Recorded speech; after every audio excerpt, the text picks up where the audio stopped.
Hi guys, my name is Malia Willett and I'm going to tell you the story of how I came to decide I wanted to become a teacher. I've been surrounded by educators my entire life. My grandmother worked at an elementary school from the time my mother entered school until the time I graduated. I won't get specific with the math there, but that is a very long time.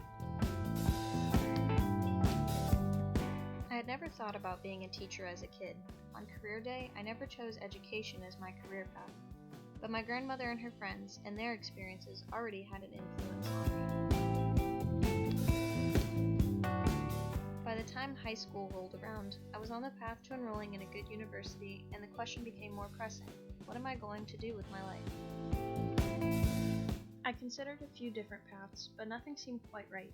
I know I liked music and writing, but those fields weren't always promising. I had to earn many volunteer hours to earn my International Baccalaureate degree in high school. I spent part of that time volunteering as a tutor at the elementary school my grandmother worked at. This is where my connection to teaching really blossomed. I experienced firsthand what it feels like to really help a child reach new understandings. I saw the good, the bad, and the ugly of teaching. I always knew I wanted to do something big, something that really mattered in the grand scheme of things. I'm a realistic idealist, as I'd like to say.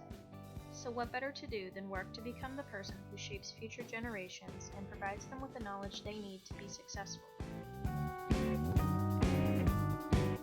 Many of the schools I'd observed in or tutored at had a high ratio of ESOL students, and I realized my niche would be in educating English as a second language.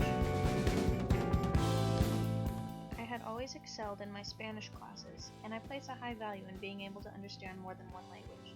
I also saw the struggle that kids had to go through trying to fit into a classroom that just doesn't speak their language. Of course, none of this is really set in stone yet. I still have to earn my degree, but I really do think I landed on the right career path for me. There are plenty of naysayers who don't think teaching is worth the pay, and even some people who don't think I have what it takes. But I personally like a story that has an open ending. Will she or won't she end up in the classroom?